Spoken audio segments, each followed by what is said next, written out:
ধানমন্ডির এক কোণে ব্যস্ত নগরীর কোলাহল পেরিয়ে যেন এক টুকরো মরুভূমি, এক স্পর্শকাতর সময়ের যাত্রা, যে যাত্রার গন্তব্য ছিল প্রিয় নবী মুহাম্মদ সাল্লাল্লাহু আলাইহি ওয়াসাল্লামের জীবনচিত্র।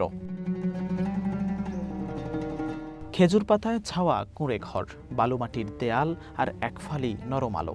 এমন দৃশ্যে চোখ রাখলেই মনে হয় মদিনার সেই সাদামাটা সময় যেন ফিরে এসেছে ঢাকায়। এখানে নেই বিলাসিতা, নেই চাকচিক্য, আছে সরলতা, সংযম আর এক অদ্ভুত প্রশান্তি। এসব কিছু উঠে এসেছে ধানমন্ডির তাকওয়া মসজিদে চলা এক প্রদর্শনীতে। এতে তৈরি করা হয়েছিল নবীজি সাল্লাল্লাহু আলাইহি ওয়াসাল্লামের ঘর, যেখানে প্রতিটি কোণ বলে যায় এক একটি ইতিহাস। পাশেই ফাতেমা রাদিয়াল্লাহু তাআলা আনহা-এর ঘর, তার সরল আসবাব, মাটির পাত্র আর ঘর জুড়ে নীরব স্নিগ্ধতা। এই সরলতাই যেন নবীজির জীবনযাপনের সৌন্দর্য।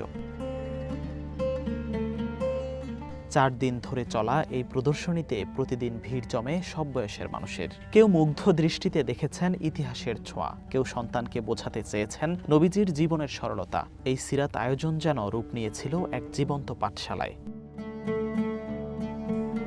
বুধবার শুরু হয়ে শনিবার রাত পর্যন্ত চলেছে এই সিরাত উৎসব আর প্রদর্শনী। প্রতিদিন মাগরিবের পর আলোচনায় উঠে এসেছে নবীজির আদর্শ, মানবতা আর জীবন বিধান। শেষ দিনে যোগ দেন সরকারের ধর্ম উপদেষ্টা ও বাণিজ্য উপদেষ্টা। আমাদের ক্ষুদ্র প্রচেষ্টা যে মা বোন বাচ্চাদের স্পেশালি দয়া করে চলে আসেন, নিজে এখানে না আসলে কিছুই বুঝতে পারবেন না। এবং আমি কোনো অনিশ্চয়তা ছাড়া বলছি, শহরে এর থেকে ভালো জায়গা নেই যাওয়ার আগামী 3 দিনের জন্য।